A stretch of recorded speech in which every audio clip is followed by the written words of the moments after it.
¿Cómo se encuentran? Hola, Bien, profe. profe. Qué bueno, me Buenas alegra noches, mucho. profe. Bueno, Permítame un chao. momentico y abro la presentación, ¿listo?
Bueno, aprovecho y saludo a Doris. Aquí está Ana Grajales. Julie no puede asistir a clase. Ok, no hay problema. Todo esto queda grabado. Entonces, pues digamos que la grabación se sube y la pueden ver en cualquier momento. Igual que hay en el chat, también para que la puedan escuchar. Hola, Luz Carimet, buenas noches. Me dice Ana, es que no me he podido conectar a clases por tema laboral. Ok, Ana, no hay ningún problema. Eh, digamos que el tema de asistencia pues no es obligatorio, ¿sí? Precisamente por eso es virtual. Entonces, no te preocupes por el tema. Sí te recomiendo mucho es ver las grabaciones. Hola, Julimar, buenas noches. Sí te recomiendo mucho ver las grabaciones porque pues hemos ido avanzando en tema. Entonces, como para que te vayas poniendo al tanto de esa temática. ¿Listo? Muchas gracias. Bueno, la sesión pasada estábamos hablando acerca de esa planeación tributaria, pero vista desde el momento mismo en el que estamos creando las políticas contables. ¿Sí? Veíamos varios escenarios y hoy vamos a ver otros escenarios puntuales con el ánimo de tener un conocimiento desde por qué hay que tener mucho cuidado cuando creamos las políticas contables y más aún, cómo desde esa creación y elaboración de esas políticas contables, nosotros ya podemos ir pensando en planeación tributaria. ¿Ok? Ah, bueno, me dice Ana, sí, yo las he mirado todas, pero tengo una duda, es que el trabajo de la unidad 2, usted dio tema de trabajo a unos grupos y no sé sobre qué tema tendría que hacer mi trabajo.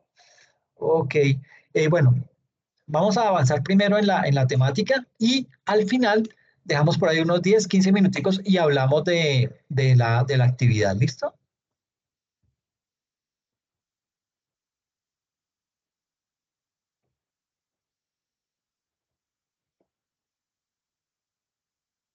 Ok, Ana, listo. Entonces, voy a compartir pantalla para que empecemos con la temática. Entonces, básicamente, nosotros veníamos hablando,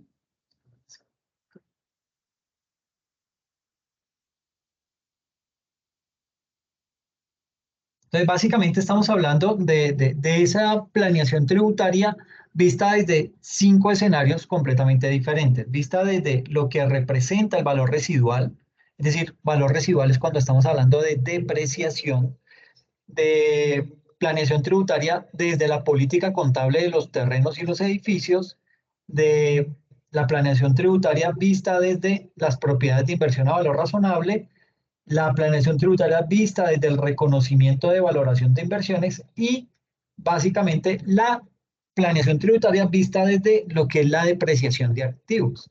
Y hoy hablábamos también acerca de lo que era la CINIF 23, que esto pues es un tema que levanta ampolla. Veíamos el sustento jurídico que habla acerca de lo que es la inspección tributaria y la inspección contable.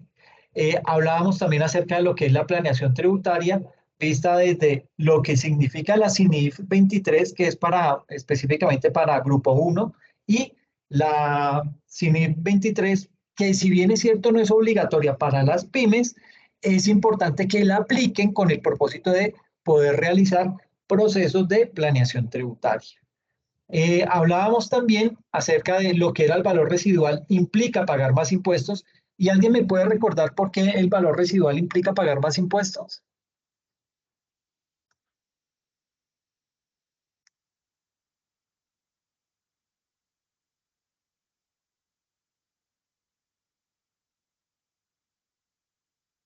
¿No recuerdan? Pues básicamente el valor residual me implica pagar más impuestos porque yo les hacía la formulita la vez pasada y era básicamente tomar.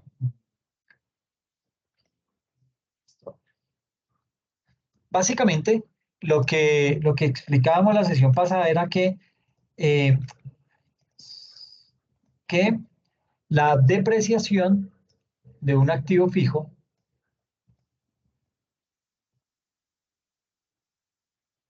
es igual al valor del activo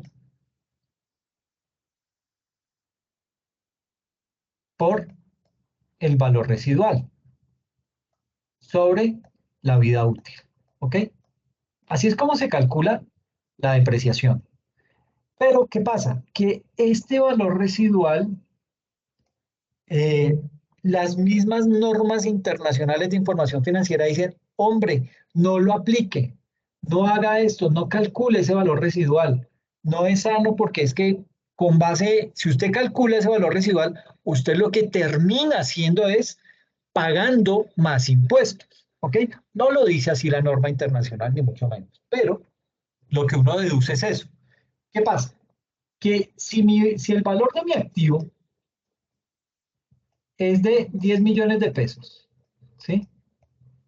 Y yo le calculo un valor residual, porque esto es un valor que yo estimo, yo calculo un valor residual del 20%. ¿Qué significa el valor residual?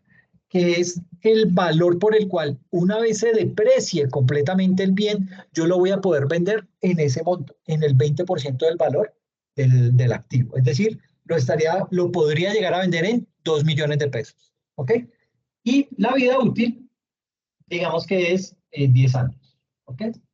Entonces, así las cosas, lo que me indica es 10 millones por el 20%, eso me da 8 millones. Es decir, 10 millones por el 20% me da 2 millones, pero 2 millones menos 10 millones me da 8 millones. ¿Ok? 8 millones sobre 10 años, eso me indica que yo por cada año voy a estar depreciando ese activo en 800.000 pesos. ¿Vamos bien hasta ahí? Sí, profe. Ok. Entonces, acabo de calcular, teniendo en cuenta o contemplando el valor residual, acabo de calcular la depreciación que voy a realizar cada año de ese activo. 800.000 pesos lo voy a depreciar anualmente por 10 años. ¿Qué pasa? Que si yo no hubiera contemplado el valor residual, yo no estaría depreciando en 800.000 pesos, sino que estaría depreciando directamente los 10 millones, exactamente 1 millón de pesos. ¿Ok? ¿Y eso qué significa? Que al final de la depreciación en los 10 años va a quedar el valor residual por 2 millones de pesos. Bueno, digamos que aquí no estamos contemplando el valor residual. Digamos que lo que nos dice la misma norma internacional es, si usted quiere, contempla el valor residual, pero no es recomendable. ¿Por qué? Porque es que, mire la diferencia, estamos con valor residual, nuestra depreciación es de 800.000 pesos. Sin valor residual, nuestra depreciación es de 1 millón de pesos. ¿Qué significa? ¿Qué análisis le pueden hacer a esta diferencia entre 800.000 y 1 millón?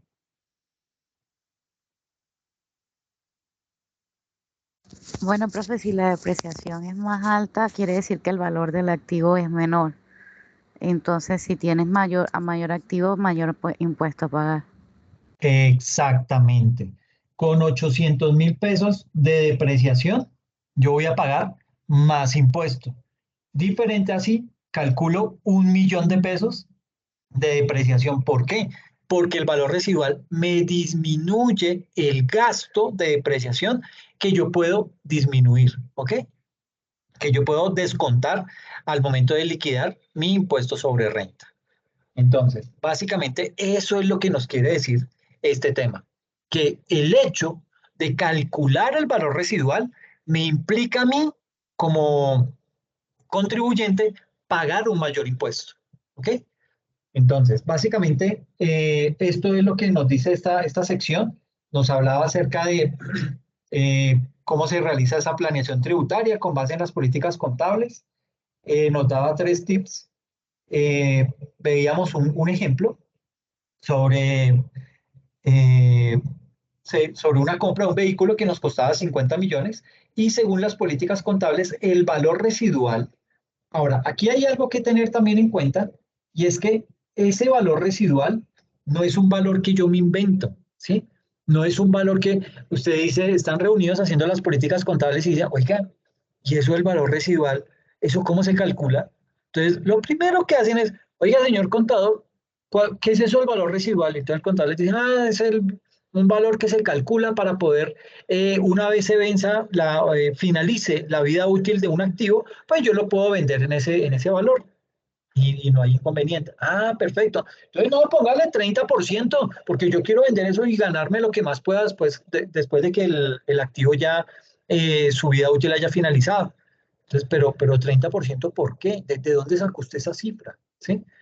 Entonces, digamos que estos cálculos, este 20% de valor residual, esto debe estar documentado. Cuando a usted le llegue el inspector de la DIAN y le diga, ¿cómo está haciendo la depreciación? Y sale el contador y le dice, no, sí, mire, yo tomo el valor del activo y le multiplico, le calculo el valor residual, porque es que la norma me dice que el valor residual y lo divido entre la vida útil, entonces de esa forma yo calculo el valor residual. El inspector tributario, ¿qué dice? Se queda calladito. Dice, ah, muy bien, qué chévere, está muy bien. ¿Por qué? Porque con el valor, cuando yo calculo el valor residual, estoy pagando más impuestos. ¿Ok? Diferente a si le dice el inspector tributario, ¿y cómo está usted calculando la depreciación? Y usted le dice, no, yo tomo el valor del activo sobre la vida útil. Y le dice, ¿qué me está diciendo, chiqui? ¿Usted no está calculando el valor residual? Se le dice, claro, yo no calculo el valor residual porque la norma no me dice que lo tengo que calcular. Y segundo, yo no me dedico a vender ese tipo de activos, yo me dedico a producir, tal servicio o a producir tal producto. A mí no me interesa, perdón, no me interesa el tema de ponerme a vender ese tipo de activos. Yo qué me voy a poner a vender que los computadores o qué me voy a poner a vender los muebles y enseres. No, yo me dedico a mi objeto social. Me dice, ah, ¿con qué esas tenemos? Muéstreme a ver el certificado de existencia y representación legal. Y usted le saca el certificado de existencia y representación legal y tan de malas que en ese certificado dice, y entonces yo me dedico, mi modelo de negocio es producción, venta y distribución de productos precocidos congelados. Y además voy a vender casas, terrenos, apartamentos, voy a construir hoteles en Nueva York, voy a hacer no sé qué, y se ponen a inventar una gran cantidad de cosas. Claro, el inspector tributario le dice, ah, pero espera un momentico, usted me dice que no le está calculando valor residual a ese vehículo, pero aquí usted dice que va a vender vehículos, entonces, señor, usted me tiene que calcular el valor residual. Y además, lo tiene que calcular desde el momento en que se creó la política contable hasta la fecha y recalcularme todas las declaraciones de renta, liquidar la sanción y pagar eso. Entonces usted se metió en el super problema, ¿solo por qué?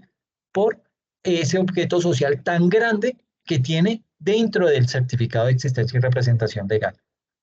Moraleja, cambie ese certificado de existencia y representación legal, acótelo a lo que realmente usted está haciendo, proyéctelo a futuro, pero a algo claro, ¿sí? No se ponga a inventarse cosas que no son, porque eso lo va a meter en problemas, ¿ok?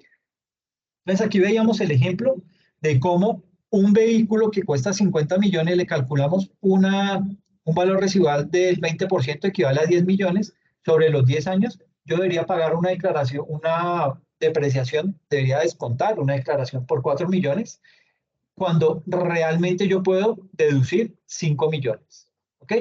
Entonces, no tiene ningún sentido utilizar el valor residual. ¿Claros hasta ahí? Profe, ahí Sí, para profe. hacer una pregunta. Dime.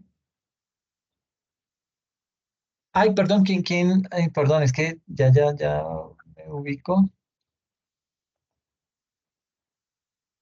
Eh, ¿Alguien iba a hacer una pregunta?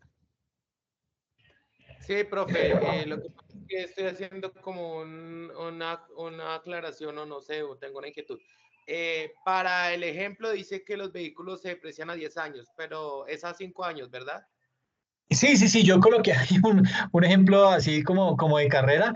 Ahora, hay que tener en cuenta una cosa, y es que yo lo tengo por acá, permítame, es que eh, recuerden que una es la vida útil que yo desde la parte contable doy y otra es la que está en el estatuto tributario. Entonces,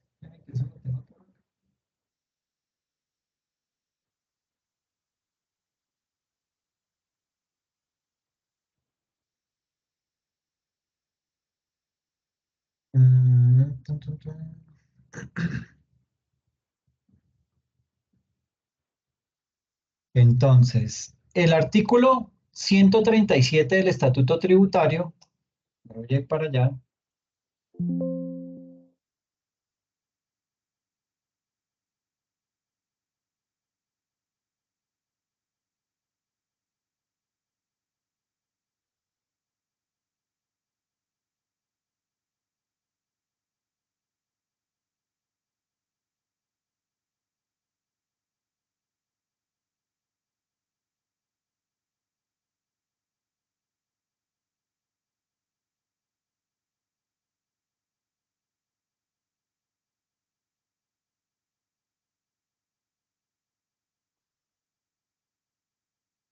Entonces, el artículo 137 del Estatuto Tributario es el que contempla los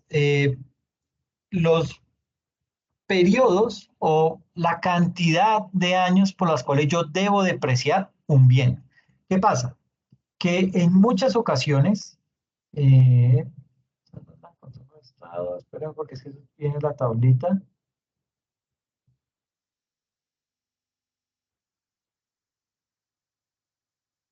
Hay una tablita donde aparece que para flote de equipo de transporte terrestre, el 10%. Exactamente. ¿Y tienes ahí el dato de los edificios? Sí, señor. Construcciones y edificaciones, un 2.22%. Exacto. Ese 2.22% equivale a 45 años. ¿Ok? ¿Qué pasa? Por lo general, desde el área contable, nosotros aplicamos una depreciación a nivel de edificios por 60 años como vida útil. Está bien, ¿sí? A más largo tiempo, digamos que para la autoridad tributaria, la depreciación de un edificio debe ser mínimo de 45 años. Máximo, no hay problema. Se lo puede depreciar a 60, 70 años. Eso sí, debe estar justificado el por qué lo está depreciando a esa época. ¿Ok? Ahora, si usted de pronto lo deprecia a menor tiempo, por ejemplo, no a 42, sino a 30 años, ¿qué pasa? Ahí la DIAN le va a decir, bueno, caballero, perdón, no. No, que se puede tomar como una evasión de impuesto. Exactamente, porque va a decir, bueno, usted justifíqueme por qué te está depreciando a 30 años ese edificio. Si lo mínimo a lo que lo debe depreciar es a 45 años, creo que es. Ahorita les muestro bien la tabla. Entonces, básicamente, lo que debemos tener es totalmente justificado y con base en estudios claros el por qué estamos depreciando a esa época. No significa que no se pueda. Lo que pasa es que habrá que sustentarlo bastante bien, ¿ok? Por eso la política contable es tan importante, ¿sí? Porque si usted se puso a inventarse cifras ahí por llenar una política contable, amigo mío, se metió en un problema terrible, ¿ok? Y no solamente usted, metió a la empresa en ese tipo de problemas. ¿Por qué? Porque sencillamente ese inspector tributario le va a decir, bueno, ¿de dónde sacó usted esas cifras? ¿Cómo? No, es que yo le pregunté al contador y me dio esa cifra. Le dice, ok, pero eso de, ¿cuál es el estudio en el que se basaron para calcular esa fecha, esa cantidad de años? Si usted no lo tiene claro, pues sencillamente el auditor les va a mandar la super multa. ¿Ok? Entonces, habrá que tener eso debidamente soportado. Revisen las políticas contables. Ese es de los primeros puntos que uno hace cuando está realizando una auditoría financiera, es tomar las políticas contables y empezar a mirar. Porque es que se encuentra usted con las máximas de las lumbreras ahí. ¿Qué pasaba anteriormente? Y lo decíamos en la clase anterior.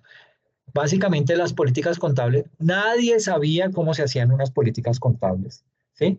Por allá llegó un mago que dijo, no, no, no, que vamos a poner a inventar lo que ya está hecho tan bobo, copiemos y pegamos eso, copiemos lo que dice la norma y lo pegamos como política contable. Si se equivoca la norma, pues nuestra política está mal.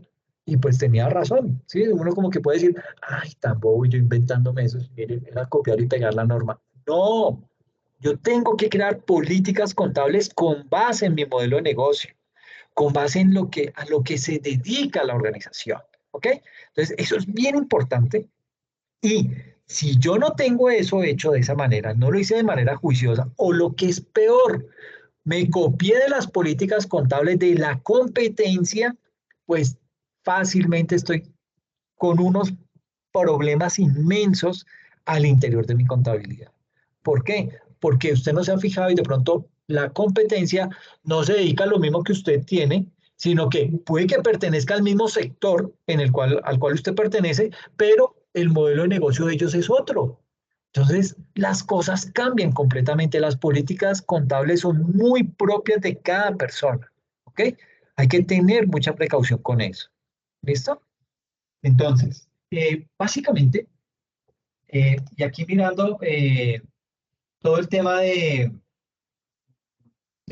precisamente de esa vida útil, porque decíamos que se pagan más impuestos si la vida útil NIF es más larga que la fiscal. ¿Sí? Por eso les decía que si usted está depreciando sus edificios a 60 años y la norma tributaria le dice que es a 45, usted está pagando más impuestos. ¿Ok? Entonces, desde ese momento, dése cuenta, desde ese momento en el que se están elaborando las políticas contables, usted a la par va haciendo planeación tributaria. Si usted, cuando digo usted es a nivel genérico, si de pronto usted está haciendo las cosas eh, muy poco profesionales, usted está copiando y pegando, ya sea de la norma o sea la política contable de alguna otra empresa, pues sencillamente está cometiendo un grave error y ese grave error va a perjudicar a la organización. Entonces tenemos una gran responsabilidad sobre eso. Las políticas contables son muy delicadas.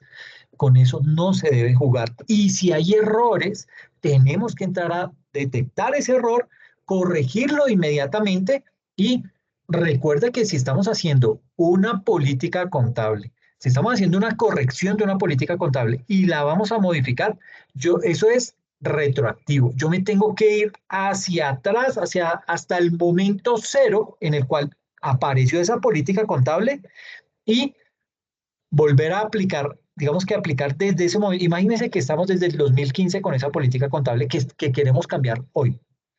Me tengo que ir hasta el año 2015, reexpresar los estados financieros, es decir, liquidar toda esa nueva política contable con las nuevas reglas de la política que estoy creando hoy 2022, me tengo que ir hasta el 2015, reajustar eso, 2015, 2016, 17, 18, 19, 20, 21 y hasta hoy. ¿Ok? Eso es, digamos que es la connotación que tiene el impacto del cambio de una política contable. Es retroactiva. Entonces yo me tengo que ir hasta el momento en que se creó esa política contable para aplicar el ajuste que estoy haciendo hoy 2022, hoy 13 de marzo de 2022, hasta el 1 de enero de 2015 y empezar a reexpresar los estados financieros desde esa época. Reexpresar no es meterme al estado financiero del 2015, borrar el dato, por ejemplo, de la depreciación y colocar ahora el nuevo. Eso no se puede hacer, eso ya está cerrado. ¿Okay? Usted ya pagó impuestos con base en eso. Usted simplemente lo que va a hacer es trae ese valor, o sea, liquida, digamos que estamos en el caso de las depreciaciones. Usted liquida todas las depreciaciones con base en la nueva política del 2022, liquida las del 2015, 2016 hasta el 2022. Reexpresa eso en sus estados financieros. Allá va a colocar en una partida en el estado de situación financiera que diga reexpresión de estados financieros de años anteriores, tanto, y eso va con una anotación en los estados financieros. Entonces va a tener un numerito ahí al lado que diga, qué sé yo, 45. Esa es la nota de los estados financieros que hace referencia y que me explica por qué esa reexpresión de estados financieros. Porque imagínese, va un gerente un gerente no, sino un socio que no tiene ni la más remota idea de contabilidad y encuentra una cifra que dice reexpresión de estados financieros, 2.000 millones. Dije, ¿y esto qué? ¿De dónde? ¿Por qué reexpresión de qué? Entonces, en las notas de los estados financieros se hace claridad sobre qué se hizo ahí y va a arrancar diciendo, se cambió la política contable de la depreciación de activos fijos. ¿Por qué? Porque esta nueva política está ajustada a la realidad, da una información mucho más real y veraz, y los dueños de la empresa pueden estar confiados plenamente en que esta información que se está mostrando a partir de este nuevo método de depreciación es mucho más claro, es mucho más transparente, y podemos tener cifras mucho más, valga la redundancia, transparentes, que nos permitan tomar una mejor decisión. Palabras más, palabras menos. Eso es lo que se explica dentro de esa nota a los estados financieros. Y obviamente, pues uno acompañará eso de pronto con algo más de información, si a bien tiene. Digamos que es bueno dejar buena información, porque si no, ese socio va a estar golpeando en la oficina del revisor fiscal, va a estar golpeando en la oficina del contador, en la oficina del gerente, diciéndole, venga, explíqueme en esto, ¿sí? No es que no lo pueda hacer, puede que yo ya tenga la información ahí, pero puede que a él no le haya quedado claro con base en eso, entonces va a necesitar más explicaciones. Entonces, hay que estar dispuesto a dar ese tipo de información. Ese es el alcance que se tiene. Por eso les digo que, y decidí arrancar por este tipo de presentación desde la semana pasada. ¿Por qué? Porque haciéndoles ver a ustedes lo importante que es las políticas contables. Con las políticas contables uno no juega, ¿listo? Entonces, muchas empresas arrancaron, tan pronto se hizo el proceso de convergencia por ahí en el 2015, arrancaron implementando valor residual, disminuyendo lo que tenían que pagar, disminuyendo los gastos que podía deducir de los impuestos, y una gran cantidad de cosas bárbaras que se hacían. Y básicamente, con el paso del tiempo fue que firmas de auditoría o contadores muy bien preparados iban diciéndole, oiga, no haga eso, no se meta con valor residual, eso no es necesario. Usted lo único que está haciendo con eso es pagando más impuestos. Entonces, miremos primero el certificado de existencia y representación legal para ver qué es lo que dice, y a raíz de eso, si yo lo veo que está con una hoja de objeto social, pues acotémoslo, miremos qué es a lo que realmente nos vamos a dedicar, y lo cambiamos. ¿Ok? Al cambiarlo, usted ya puede básicamente eliminar ese valor residual a partir de la fecha. Es decir, hasta aquí apliqué valor residual, de aquí en adelante no lo voy a aplicar. ¿Por qué? Porque estoy pagando más en impuestos, porque mi objeto social no dice que yo me voy a dedicar a vender edificios, que me voy a dedicar a vender terrenos, que voy a vender fincas, nada de eso. Yo a eso no me dedico. Yo me dedico a esa producción, venta y distribución de productos precocidos congelados. A eso es a lo que me dedico. ¿Ok? ¿Claros hasta ahí?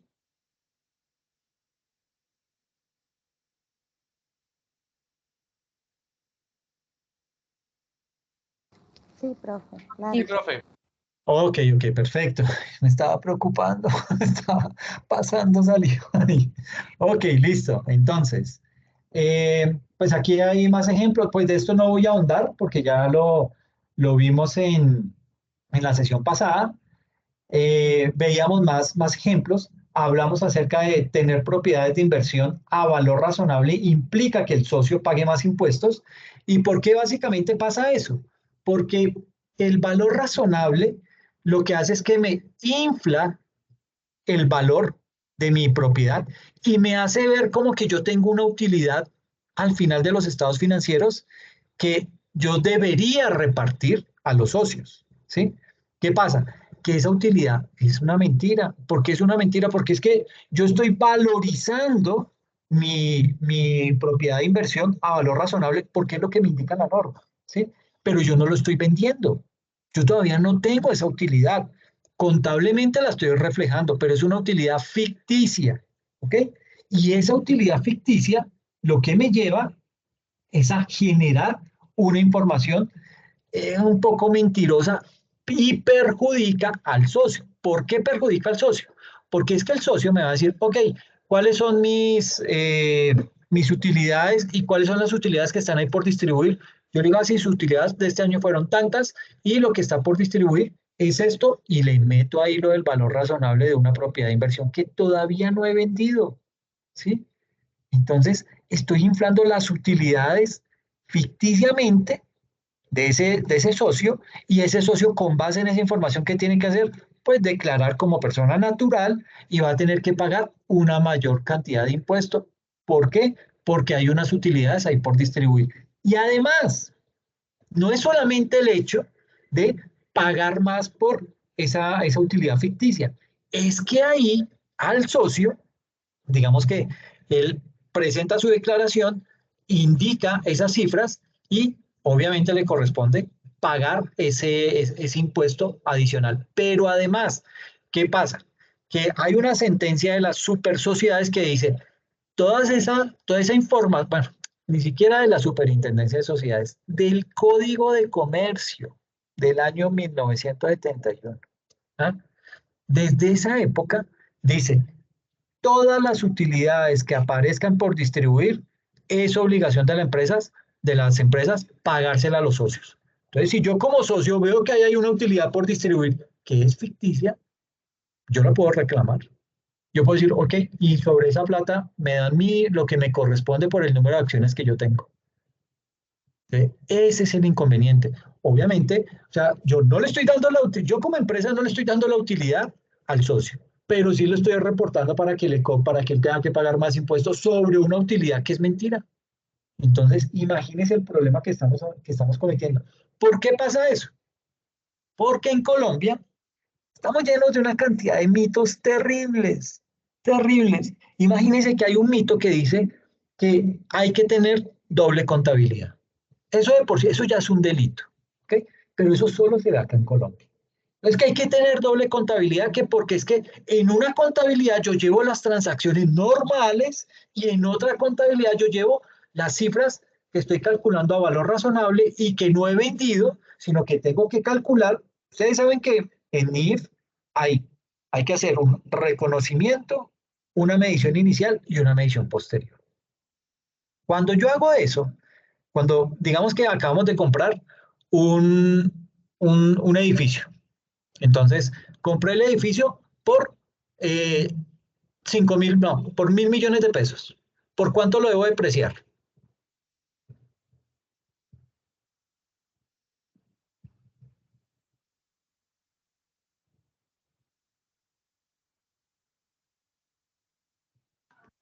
Perdón, profe, no le alcancé a escuchar.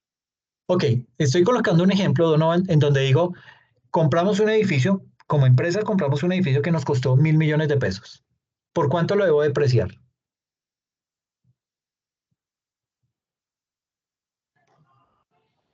Pues dijo que por 2.000 millones o por 1.000. 1.000 millones. Profe, pues pienso que por el valor que habíamos mirado ahorita que es el mínimo que se puede apreciar, el de 2.22 El anual. del estatuto tributario, ¿cierto? Sí. Perfecto, listo. Pero, ¿cómo harías la liquidación? O sea, tomarías los 1.000 millones y le calculas ese porcentaje.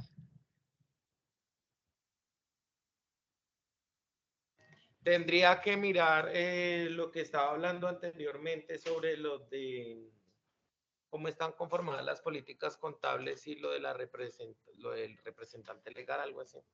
El certificado de existencia y representación legal. Pero bueno, digamos que sin ir tan allá, así abuelo de pájaro, tú eres el asistente contable y te dice, mire, la escritura pública de un edificio que compramos por 1.000 millones. ¿Tú cómo harías la depreciación? ¿Cómo empiezas a depreciar ese bien? No importa si te equivocas, pues.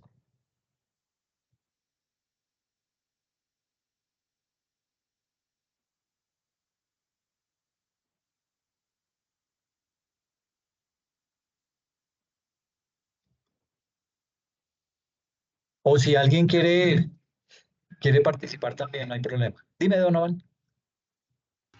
No, profe, pues la verdad no sé. No sé cómo se haría el cálculo. Pienso que, pues como lo veíamos al principio, diría que tomaría los 1.000 millones y lo multiplicaría de pronto por el valor residual y lo dividiría entre el número de años de la vida útil del edificio. Listo, bien. Sí, esa es una forma que está mal aplicarle el valor residual. O sea, vuelvo y digo, no es que esté mal, pero ¿para qué se va a dar en la cabeza usted solo aplicándose un valor residual? No tiene sentido. Eso no es obligación, eso no lo dice el estándar internacional. Tienen que aplicar el valor residual en todas las depreciaciones. Cero, eso no lo dice en ningún lado el estándar internacional. Entonces, yo en principio no aplicaría el valor residual. Pero Profe, ahí, dime, Eurimar. profe, la pregunta es, si yo compro un edificio, ¿cómo le calcularía la depreciación? Exactamente. Bueno, si compro un edificio, primero para calcular la depreciación se tendría que ver la vida útil de ellos, ¿no?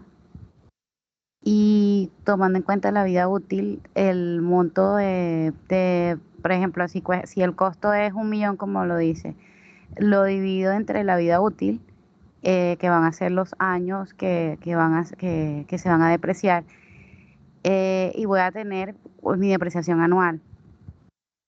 Entonces, Ujú. si voy a sacarlo del año que está en curso y lo compré en enero y voy a calcularlo en diciembre, entonces, pues la depreciación va a ser, pues no, el resultado de eso, mi costo entre la vida útil en años, y ese va a ser el costo va a ser el gasto de depreciación. Perfecto, Eurimar, te entendí perfecto, no hay inconveniente, muy bien explicado, pero hay un error. Y el error básicamente está en que estamos liquidando una depreciación sobre 1.000 millones, que es el valor del edificio más el terreno. Y ustedes saben por norma que los terrenos no se deprecian. Entonces, ¿qué hay que hacer? Prorratear cuánto equivale al terreno y depreciar solo el valor del edificio como tal. ¿Ok? Sí, Perfecto, profe, muchísimas gracias. no, Lo a voy a tener ti, en cuenta gracias el por... terreno. Es más, No, por un momento tuve un lapsus y estuve a punto de decir que el edificio no se deprecia, y después fue que me acordé como que no estamos hablando de terreno, pero no no, lo tuve en cuenta. perfecto. Qué bien, pero para eso estamos. Aquí estamos para equivocarnos y cometer todos los errores y aquí los vamos aclarando, ¿listo? Entonces te agradezco mucho porque diste luces. Igual yo le estoy colocando puntos. Aquí van con puntos para Urimar, puntos para Donovan. Entonces no hay inconveniente por eso. Pero muy chévere que participen, porque eso es lo que necesitamos. Empezar a aclarar ese tipo de cositas. Y esos errores, que estamos viendo acá, pasan en la vida real. ¿Ok? Cometemos ese error. ¿Por qué lo cometemos? Porque es que a mí, como auxiliar contable, me entregan una escritura pública y me dicen, esto fue lo que acabamos de comprar, contabilícelo.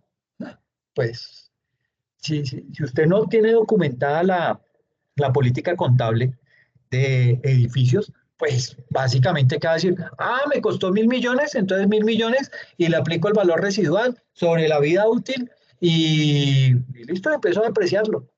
Grave error, porque cuando venga el inspector tributario me va a decir, ay señor, ¿cómo así? ¿Y por qué me está depreciando el terreno? Entonces, ¿desde cuándo compró ese bien? No, desde el 2020. Entonces me tiene que presentar otra vez la declaración del año grabable 2020, la del 2021, haciéndome la corrección porque usted no me tenía por qué presentar declaración sobre depreciación sobre los terrenos. Los terrenos no se deprecian, sino que iba a ser solamente esa depreciación que aplica a la edificación como tal. ¿Ok? Entonces hay que tener mucha precaución con ese tipo de cosas porque son errores que se cometen fácilmente al interior de las organizaciones. ¿Listo? O sea que el procedimiento correcto sería contratar un evaluador o un tasador que verifique cuál es el costo real del inmueble, del terreno y del edificio por separado, para poder aplicar la Exacto. aplicación por los del edificio.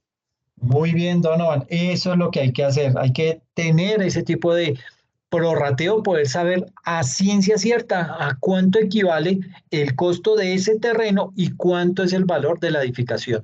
Y eso es lo que yo voy a llevar en mi contabilidad. ¿Listo? Sí, porque por el contrario del edificio, lo que tendría el terreno al año no sería un déficit o una depreciación, sino que podría tener un superávit. Una valorización. Exacto, Donovan. Muy bien. Y eso sí hay que reflejarlo, ¿ok? Entonces, muy buen aporte. Muchas gracias. Entonces, les hablaba entonces de los mitos contables y es que hay un mito en donde se dice, mire, yo no me voy a meter en problemas. yo para evitarme esa situación de ir a perjudicar al socio, diciéndole que es que hay una utilidad ahí ficticia que está por distribuir, de pronto yo me meto en problemas, de pronto él me cobra eso, o de pronto yo le digo que él tiene una expectativa de una utilidad por ahí y de pronto no se da. Y él sí va a pagar impuestos sobre eso. Entonces, ¿qué pasa?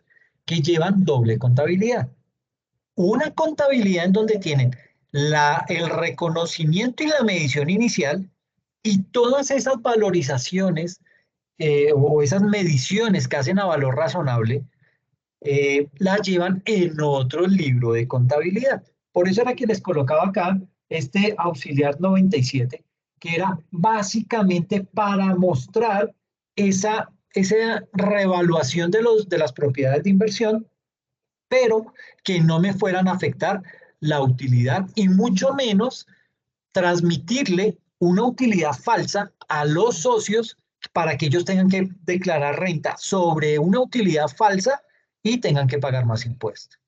Entonces, por eso les decía que se utilizaba ese auxiliar 97 con el ánimo de poder en un solo libro de contabilidad tener tanto la medición inicial como la medición posterior sin que me afecte las utilidades. ¿Ok?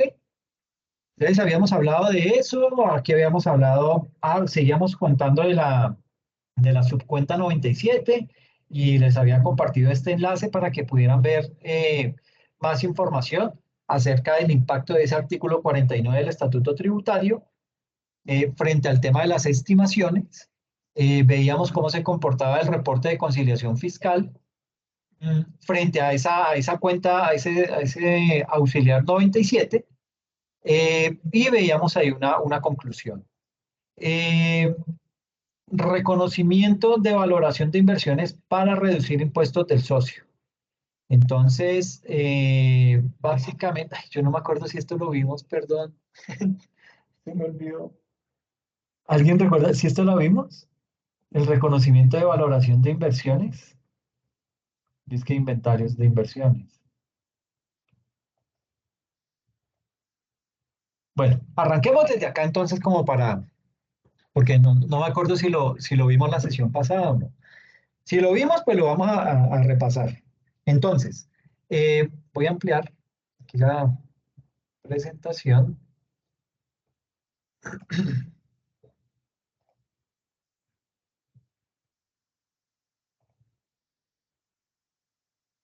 Listo.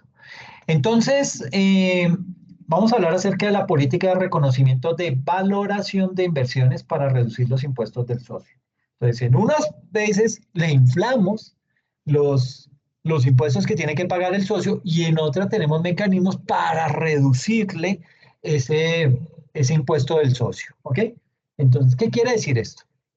Digamos que en este tipo de casos, la política de reconocimiento de valoración de inversiones para reducir impuestos del socio, en este caso, lo que hay que mirar es, digamos que aquí tenemos una empresa cualquiera, tiene un excedente financiero,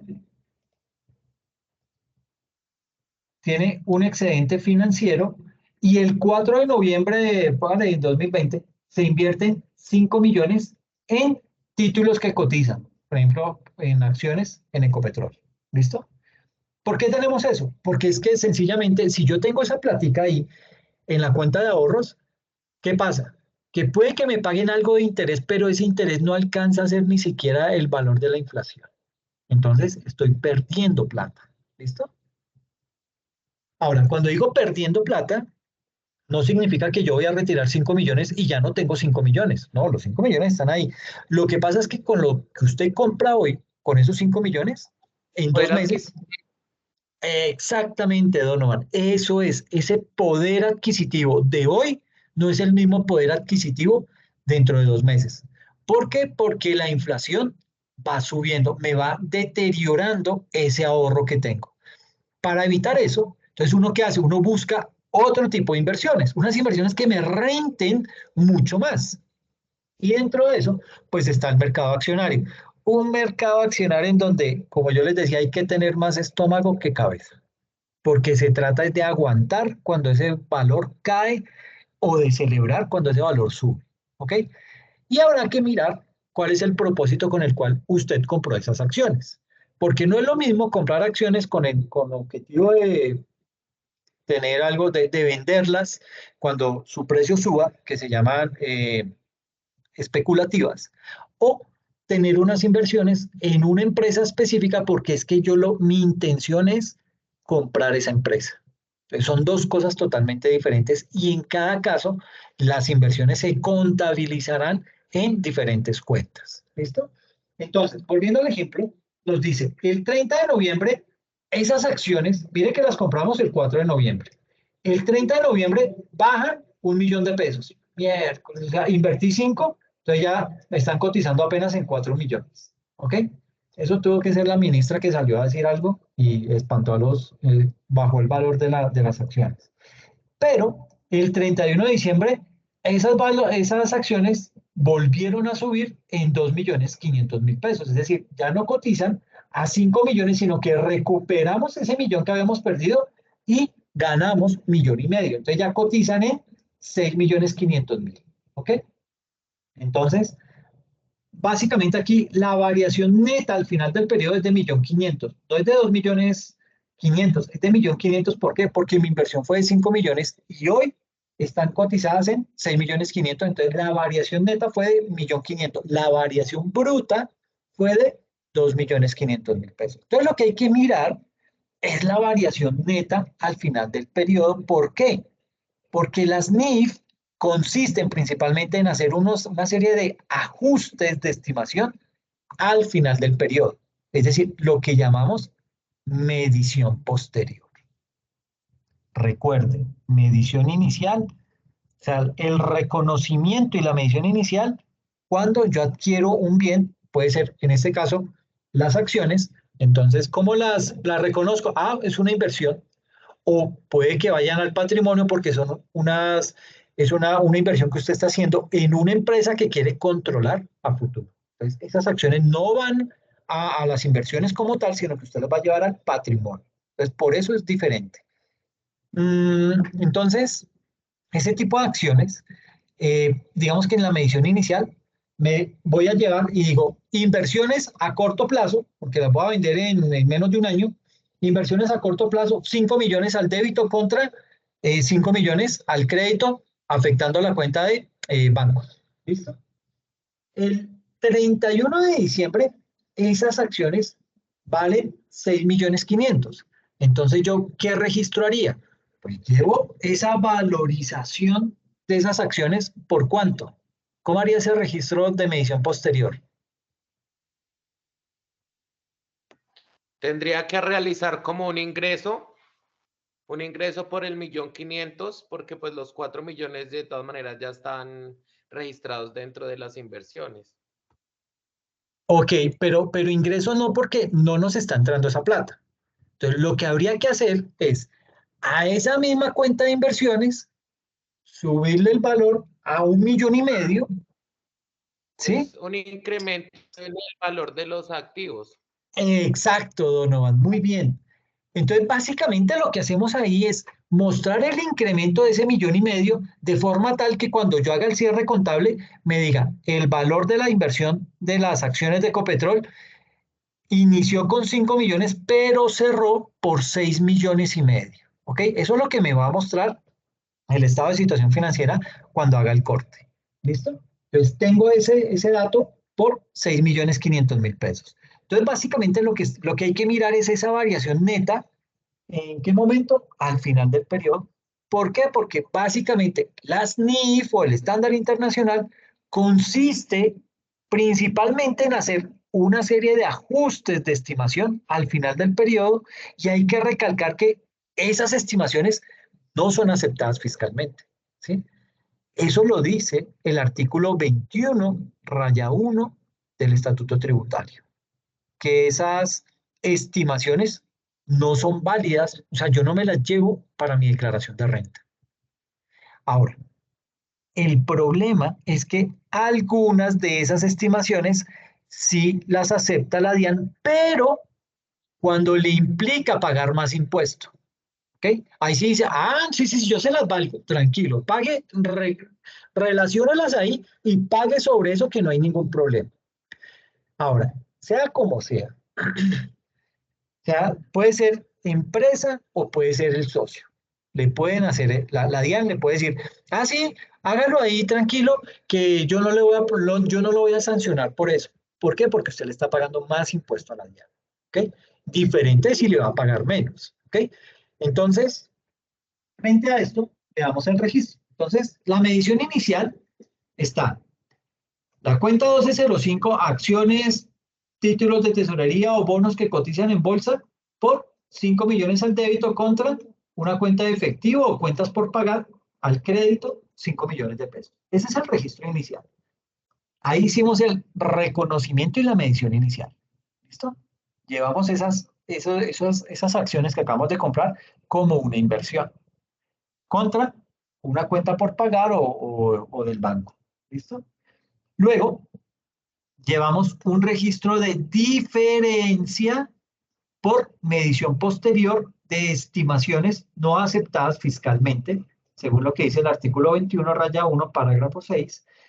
Y eso se hace en el mismo libro oficial, no tenemos que llevar otro libro oficial, no hay que llevar dos libros, para eso les recomiendo que se lean este concepto del Consejo Técnico de la Contaduría Pública, el concepto 577 del año 2014, y el artículo 772 del Estatuto Tributario. Entonces, ¿qué hacemos? ¿Cómo registramos ese 1.500.000? Tomamos la cuenta 1205 con su auxiliar, en este caso lo hemos denominado 97, 120597, acciones TES en bolsa, diferencia por valor razonable por 1.500.000 al débito. ¿Qué me hace esta cuenta 97?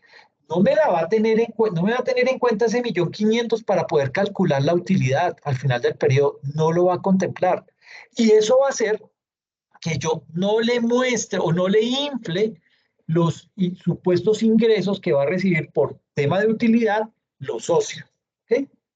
¿Y contra qué lo llevo? Contra una cuenta, ingresos por valor razonable, ¿sí? O superávit, dependiendo cómo usted haya llevado esa inversión, a la cuenta 431097 o a la cuenta 380597 al crédito por 1.500.000 pesos. ¿Ok?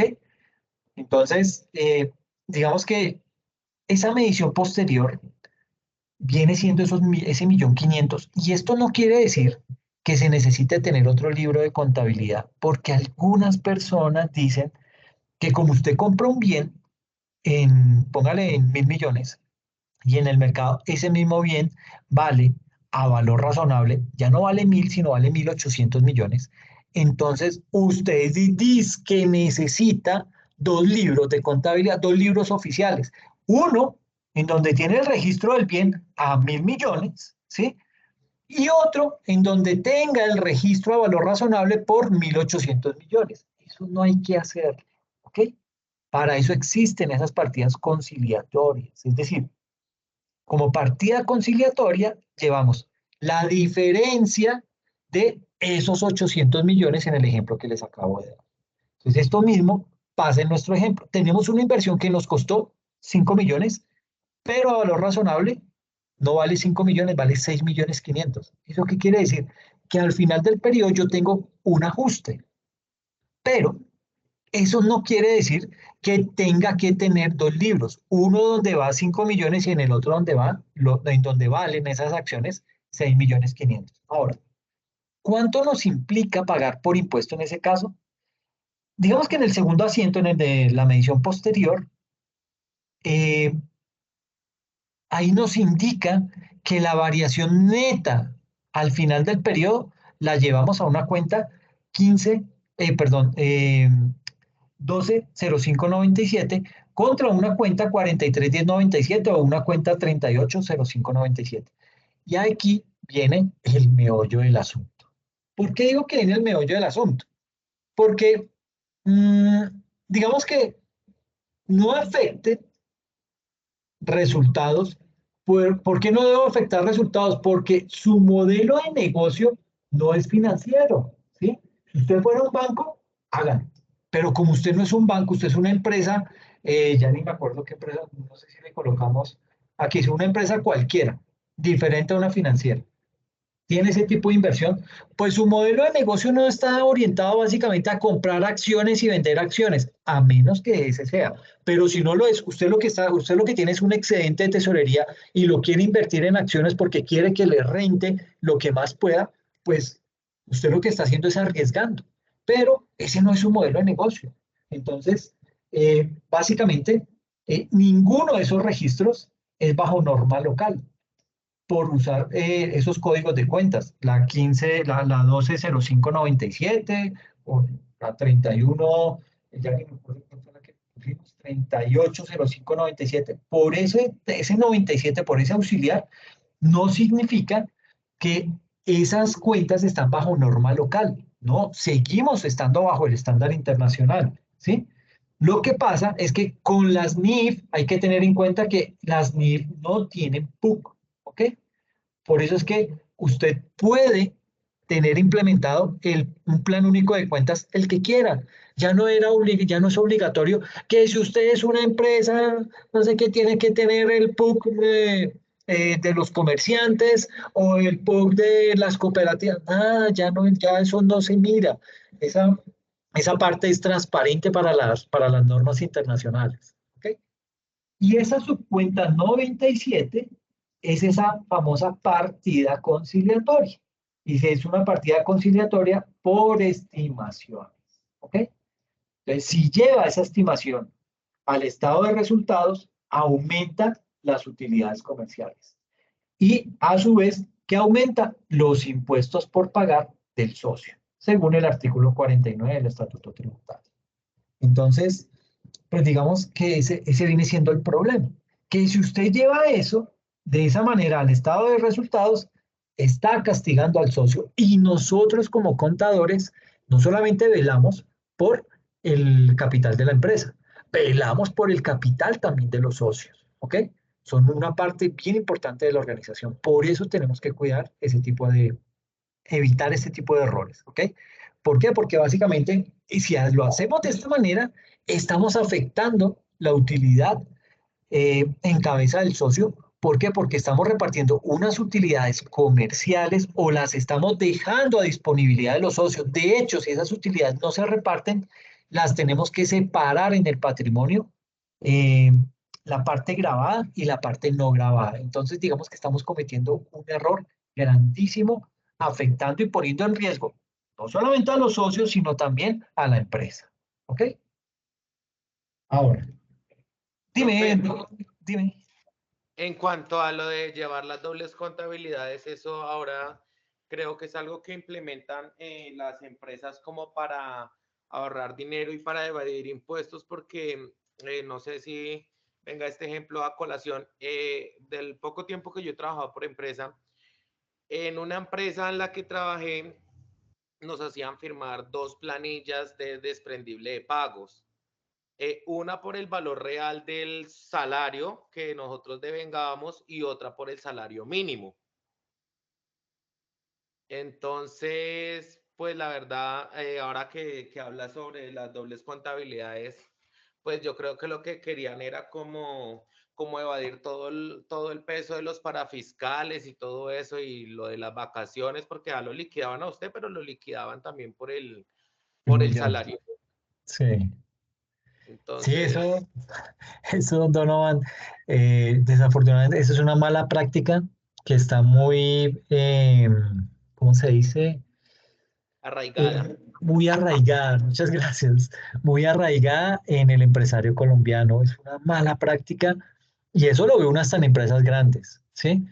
Pero sí, definitivamente eso son situaciones que ponen en riesgo a la empresa. Pues no conozco mucho la parte laboral, pero creo que eso puede llegar a derivar en una serie de sanciones, porque básicamente está lesionando esa seguridad social de los empleados, ¿ok? Porque cuando usted lo liquida, pues sale con mucha menos plata, ¿sí? Y obviamente lo que tú dices es cierto, están liquidando esas prestaciones sociales sobre una base que no es la real. Entonces, pues ahí puede cometerse cualquier tipo de arbitrariedad. Entonces ahora miremos este otro caso, que es ejercicio del efecto contable y tributario de la depreciación de activos no usados por temas de la pandemia. ¿Por qué? Porque esto fue lo que casi, bueno, llevó a muchas pymes a la quiebra. Y usted me va a decir, pues claro, ¿qué esperaba? Si no es que no había economía, todo estaba apagado, no habían ventas, no habían ingresos, sí, total. Pero es que a eso, que ya era grave de por sí, le añadimos esta belleza de la depreciación. Y usted dirá, pero ¿cómo así si estaba pagada la empresa, por qué iba a seguir depreciando? Porque tenemos la mala práctica de ser facilistas. ¿Qué es ser facilistas en temas de depreciación? Señor contador, qué método de depreciación usamos? Y el tipo, sin tener contexto de lo que le están preguntando, eh, pues el más común es el método de depreciación por línea recta. Ah, bueno, entonces en la política contable, chino, coloque ahí, método a utilizar, depreciación por método de línea recta. Ah, bueno, y así quedó la política contable. ¿Qué pasa? Que esa depreciación por línea recta implica que usted tenga que seguir depreciando ese bien, úselo o no lo use. Y en pandemia, ¿qué pasó? Que no se usaban esos activos. Entonces, teníamos ese inconveniente. ¿Eso qué hizo? Que no le entra plata a la empresa, ¿sí? Por un lado. Por el otro, tiene costos fijos que tiene que seguir pagando. Tiene que seguir pagando el arriendo, tenía que seguir pagándole a los empleados, tenía que seguir pagando la seguridad social y aparte la depreciación por un lado, incrementándole los gastos. Entonces, ¿qué pasa? Que la hipótesis de negocio en marcha, tome, no se podía cumplir. ¿Por qué? Porque básicamente su utilidad había disminuido a más del 50%. Y eso hace que la hipótesis de negocio en marcha no se cumpla. Y cuando no se cumple la hipótesis de negocio en marcha, ¿qué significa? Quiebra. Entonces, usted no va a poder seguir desarrollando su objeto social. ¿Por qué? Porque su hipótesis de negocio en marcha no le da. Entonces, ese era el gran problema que se tenía en la pandemia. ¿Okay? Digamos que aquí, antes de entrar a revisar el impacto tanto contable como tributario de la depreciación de activos que no fueron utilizados por temas de la pandemia, miremos todo lo relacionado a las políticas contables. Entonces, digamos que hay que hablar acerca de lo que es la modificación de las políticas contables. Y cuando vamos a hablar de modificación de políticas contables, hay que partir del hecho de definir qué es una política contable. Y frente a eso, se entiende por política contable el término, es que hay un término preciso, la personalización.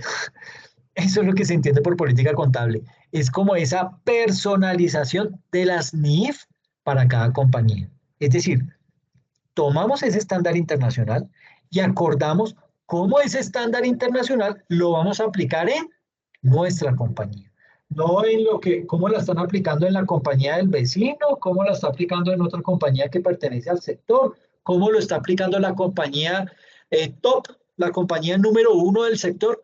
No nos interesa. Eso no tiene que ser mirando cómo ellos la tienen. Es nosotros cómo la vamos a crear, cómo la estamos implementando. ¿Okay? Entonces, partiendo de eso, digamos que esas políticas contables es como la forma por medio de la cual se va a reconocer una transacción al interior de la empresa. ¿Cómo se va a medir esa transacción?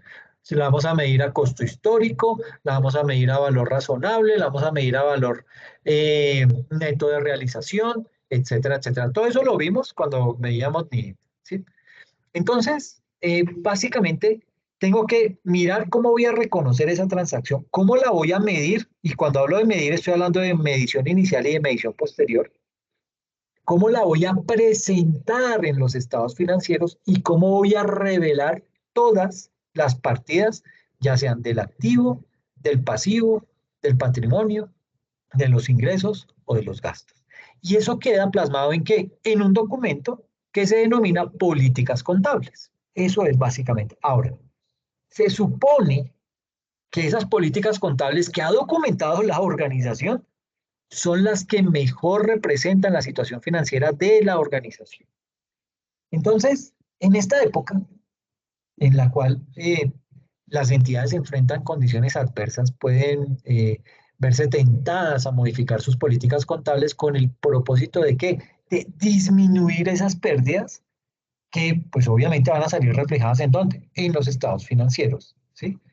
Y de poder mantener su capacidad para poder continuar operando en el futuro. Entonces, cuando yo veo que mi hipótesis de negocio en marcha está ahí como, perdónenme la palabra, como chilingueando, pues ¿yo qué hago? Yo digo, miércoles, el problema es la depreciación por línea recta que me está afectando, entonces cambiemos la política contable y digamos que ya no es por línea recta, sino por unidades a producir. ¡Ay, tan lindo! Mire cómo la arregló. Eso no se puede hacer de esa manera así tan olímpica. ¿Ok? Eso hay que cambiar la política contable, irme hacia atrás, porque esas son retroactivas, reexpresar los estados financieros para que cuando yo socialice esos estados financieros con los socios, ellos sepan que se hizo esa reexpresión, que se hizo ese cambio de política contable. ¿Ok? Entonces, imaginen que una entidad del grupo 2, o sea, una pyme, puede llegar a considerar cambiar el modelo de medición de sus propiedades de inversión del valor razonable al modelo del costo, depreciación, deterioro. Esa es una medición que hay. ¿Y para qué lo hace? ¿Para qué cambia eso? Pues para no contabilizar las disminuciones en el valor razonable de esos activos que me lleguen a afectar la utilidad del periodo. Entonces, básicamente, hay que tenerse en cuenta que los párrafos 8 de la sección 10, es decir, del estándar para pymes, y 14, el párrafo 14 de la NIC 8, me dicen que permiten que una entidad modifique sus políticas contables únicamente en las siguientes situaciones. Primero, cuando así lo requiera una modificación del estándar para pymes o a una de las normas NIF o NIC. En este caso, el cambio es obligatorio. Entonces, ¿qué puede llegar a pasar? Que el IASB emita una NIF que diga, se tiene que cambiar, o bueno, saca alguna norma que me afecta una política contable. En ese caso, yo implemento ese cambio, modifico mi política contable, pero no me tengo que ir hacia atrás. Esa no es retroactiva. La puedo empezar a aplicar desde hoy hacia adelante. Esa es la diferencia, ¿ok? Pero yo puedo también aplicar un cambio de mi política contable que me permita que los estados financieros brinden una información más relevante y fiable. Y en este caso, el cambio es voluntario. ¿Ok? Cuando lo manda la norma, es obligatorio. Cuando yo lo hago por mi propia cuenta para querer mostrar una información financiera mucho más relevante y confiable, entonces se interpreta que es un cambio voluntario. Entonces, ¿con esto qué pasa? Con esto podemos concluir que en principio una entidad no podría modificar sus políticas contables con el propósito simplemente de disminuir las pérdidas que se reconocen en los estados financieros, sino que únicamente podrá modificar esas políticas contables cuando eso implique que la entidad vaya a generar una información más relevante y más fiable. ¿Okay? Entonces, pues digamos que es el mejor argumento que se puede llegar a tener para poder cambiar una política contable de manera voluntaria al interior de la empresa. Y hay que recordar que el cambio de las políticas contables no puede hacerse en cualquier momento o simplemente porque la entidad decida que quiero probar una nueva política contable. Eso no se puede. Entonces, los cambios en las políticas contables siempre, óigase bien, siempre deben realizarse una vez la entidad constate que permitirán generar información más relevante o porque así lo solicita una modificación del estándar internacional. Entonces, en todo caso, si la entidad considera que el cambio de la política contable le permite generar información más relevante y confiable, debe. En primera instancia, paso 1, documentar por qué esa política le permite mejorar su información financiera. Eso no es porque digamos que aquí lo importante en todo este tema que sustenta las políticas contables es que vaya con un soporte debido, ¿ok? Entonces esto debe, por eso se habla ahí de documentar por qué ese cambio en esa política contable va a hacer que mi información financiera sea más relevante, sea más confiable. ¿Por qué? ¿De dónde sacó usted eso? Ah, entonces yo lo documento y lo anexo a esa política contable. Paso 2. Reconocer el cambio de política de forma retroactiva, que es lo que les he venido diciendo desde el comienzo de la sesión. ¿Listo? Ahora miremos qué pasa con los activos no usados, porque eso fue lo que pasó básicamente en época de pandemia. ¿Ok? ¿Qué pasó con esos activos no usados? Digamos que desde que apareció la pandemia, muchas empresas en Colombia no dieron el uso que tenían proyectado a todos sus activos. Inclusive dejaron de percibir ciertos ingresos por básicamente la economía estaba apagada, o sea, no podían poner a producir su empresa al 100%. Entonces, el nivel de producción se bajó drásticamente en época de pandemia. Por eso es que en ese tipo de situación la depreciación de esos activos tiene que analizarse. Eso no tiene que decir, ay, sí, ya como lo hicimos así en la política contable, no, ya se quedó así de malas, ya tenemos que asumir eso. ¿Ok? Imagínense que bajo los estándares internacionales, esos activos no usados que están depreciándose bajo el método de línea recta, que en consecuencia, digamos que esos activos usados no estén generando ingresos, no podrían ser depreciados, considerando esa relación de causalidad y de proporcionalidad que establece el artículo 107. En principio yo podría irme por ahí. Ah, no, de malas, pues el método de línea recta sí, muy chévere y me obliga a que yo tenga que depreciar, pero no existe esa relación de causalidad ni de proporcionalidad. Sencillamente porque estamos encerrados, hay una pandemia, no puedo, no, por más que quiera, no puedo prender las máquinas. ¿Ok? Entonces, si una entidad del grupo 1 deprecia sus activos en desuso, deberá llevar una provisión por tratamiento de impositivos inciertos. ¿Okay? Entonces, una estrategia consistiría en cambiar al método de depreciación de unidades producidas. Es decir, solamente deprecio cada vez que la máquina está prendida y está produciendo. Siempre que pueda aplicarse. Ahora, uno tiene que también ser inteligente y decir, bueno, a este tipo de máquina le puedo aplicar unidades de producción, ¿sí? Habrá otras que no, ¿sí? Sencillamente porque no fueron diseñadas para eso o el modelo de negocio no da para eso, ¿ok? Ahora, de esta manera, mientras el activo se encuentre en desuso, su valor de depreciación será de 0 pesos. Si la entidad aplica el método de línea recta y no considera la aplicación del método de depreciación por unidades de producción, deberá realizar un registro de gastos no deducibles. Digamos que, bueno, digamos que digamos que en esta parte lo que se busca es analizar si las empresas que suspendieron sus operaciones debido a la pandemia, debido al COVID-19, deben continuar contabilizando la depreciación de esos activos que todos sabemos que no se están utilizando, con la consecuencia de que eso podría incrementar las pérdidas en la organización. ¿Por qué?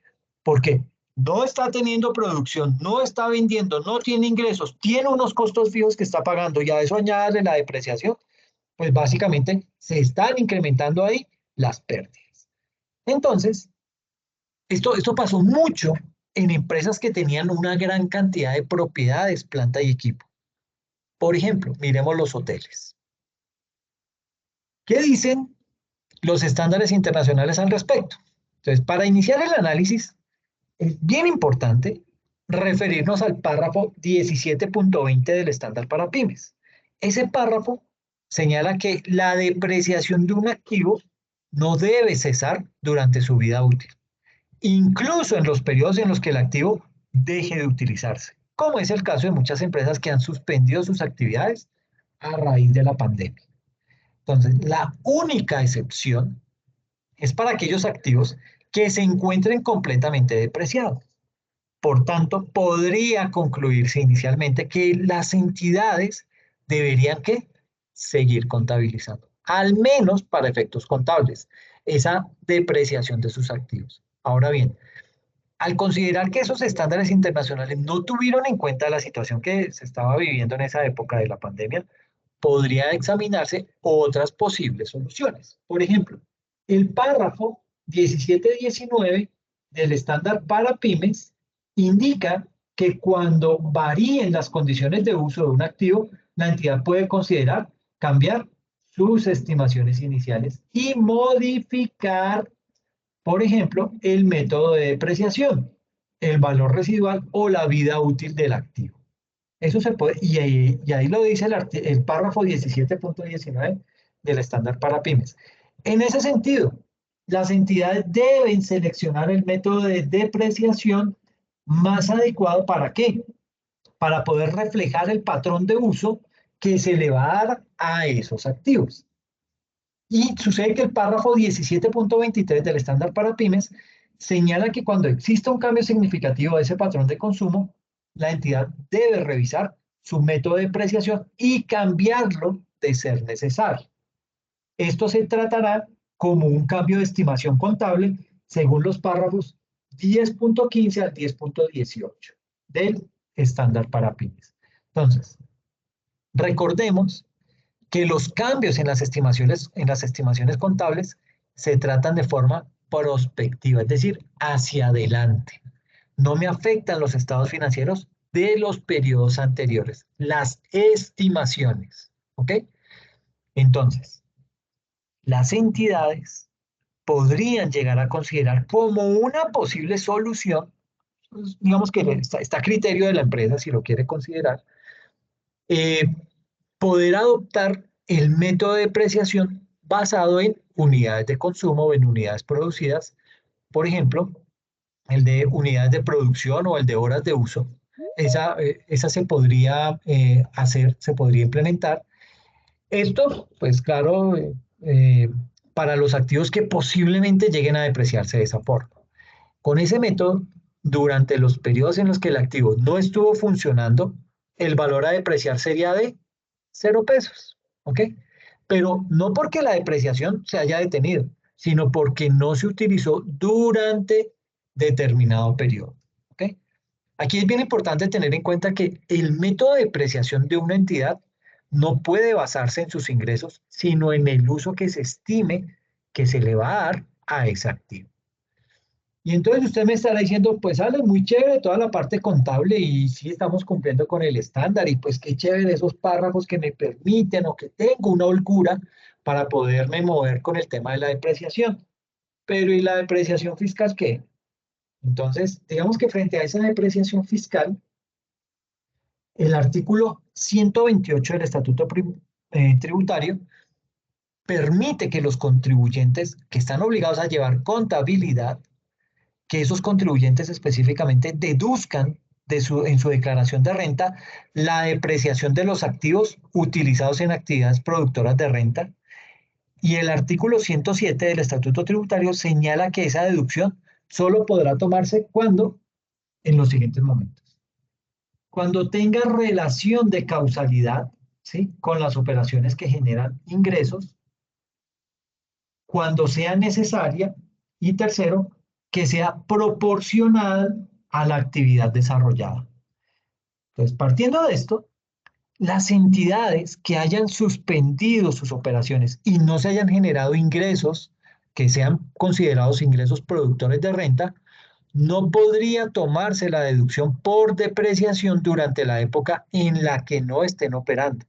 De hacerlo, corren el riesgo de que la DIAN les rechace esas deducciones. Entonces, mire que por ambos lados tenemos, sin necesidad de tener que tocar la política contable, cómo salir de ese problema, ¿ok? Pero muchas empresas no acataron esto, no tuvieron en cuenta ese tipo de situaciones y ¿qué pasó? Eso les infló drásticamente las pérdidas y no pudieron cumplir con la hipótesis de negocio en marcha, ¿ok? Complejo, bien delicado el tema, pero pues digamos que eso pasó.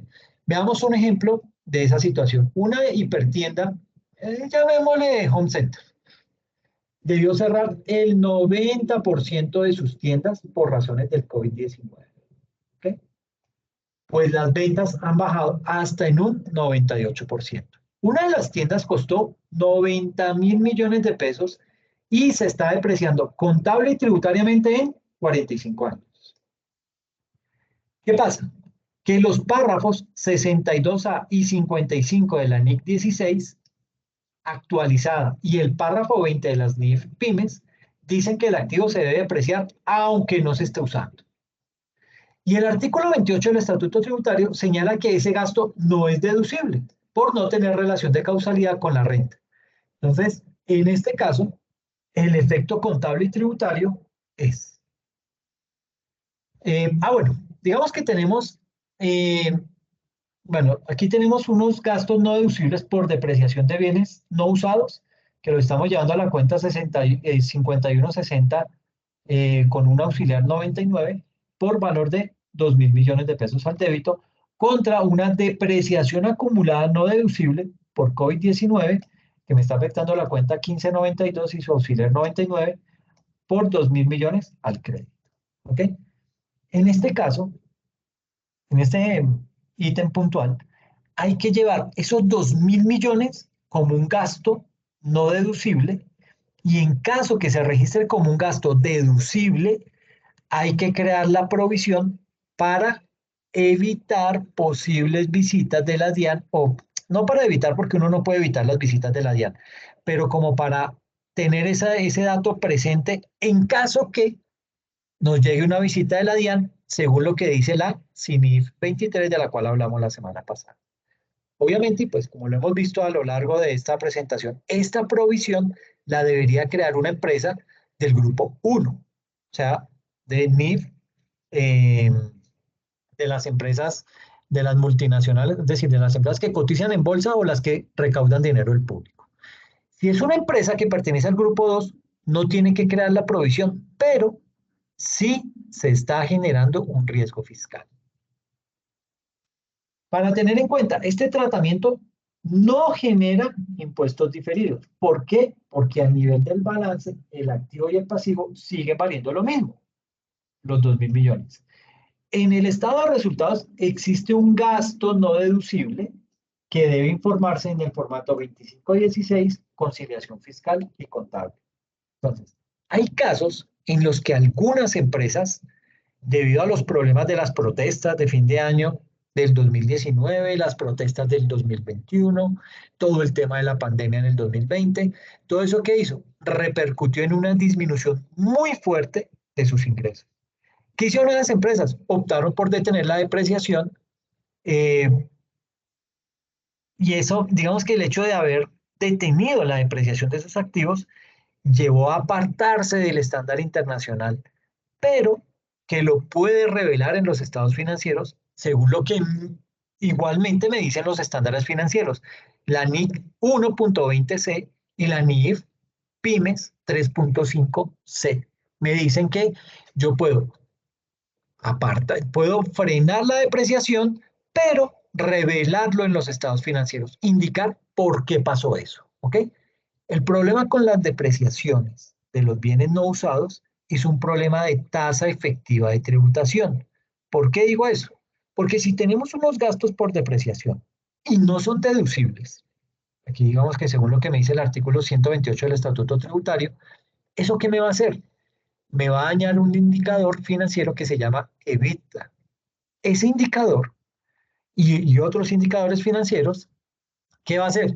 Va a disparar la tasa efectiva de tributación porque hay gastos no deducibles, o sea, me va a hacer que yo pague más impuesto. ¿Listo? Entonces, pues digamos que eso no resulta siendo tan chévere, pero pues digamos que me puede llegar a afectar. Esta y terminamos. Entonces, frente a este tipo de situaciones, veamos algunas recomendaciones. No deprecie los avalúos de inmuebles. ¿Por qué? Porque las NIF no lo recomiendan. La NIC 1654. Pues el avalúo es su valor residual y porque esto reduce gravemente las utilidades con gastos no deducibles. Caso real 1, la Universidad Jorge Tadeo Lozano valoró edificios en 30.000 millones en el estado de situación financiera. Es decir, cuando nos dimos el salto al estándar internacional, tuvimos que crear ese estado de situación financiera de apertura. En ese momento, ¿qué dijo la universidad, el contador de la Tadeo? No, no, no, hay que traer esos edificios a valor razonable porque eso es lo que dice el estándar y así los llevamos al estado de situación financiera de apertura. 30.000 millones. Y lo empezó a depreciar nuevamente, mírese nuevamente entre comillas, en 50 años. Esa depreciación nueva genera unos gastos no deducibles, según el artículo 289.4 del Estatuto Tributario. Y como los ingresos se han bajado, las utilidades comerciales pueden ser muy bajas o incluso unas utilidades negativas. Entonces, tenemos otro caso real, el Hotel Casino, ya vemos el Hotel Casino X, valoró un edificio en 10.000 millones de pesos en el estado de situación financiera. Y lo empezó a depreciar en 50 años nuevamente. La depreciación nueva genera gastos no deducibles, eso usted no lo puede descontar. ¿Por qué? Porque a la DIAN no se le pueden reducir sus utilidades y como los ingresos se han bajado, las utilidades comerciales pueden ser muy bajas o incluso negativas. Entonces, vamos a tener que pagar muy poco impuesto. Y pues eso no le gusta mucho a la DIAN. En todo caso, si deprecia los avalúos, no puede disminuirle las utilidades a los socios con depreciaciones nuevas, ¿ok? Y por eso debe devolverles gradualmente las utilidades que le quita por estos nuevos gastos. Eso lo dijo el boletín 8 del año 2016 de las supersociedades y el concepto del Consejo Técnico de la Contaduría Pública 376 del 2013, el 056 de 2014 y demás normas explicadas. Entonces, todo esto es como para tener eso presente de las cosas que se pueden y no se pueden y cómo nos puede llegar a afectar una situación puntual como la de la pandemia. ¿Listo?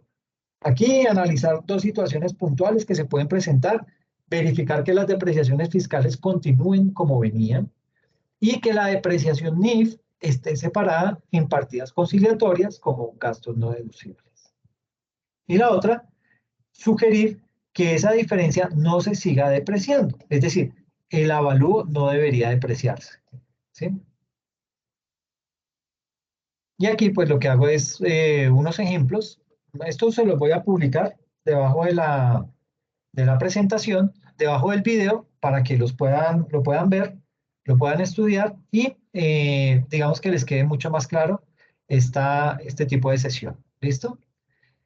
Bueno, entonces ahora sí, hablemos frente al tema de lo que estábamos viendo de las exposiciones.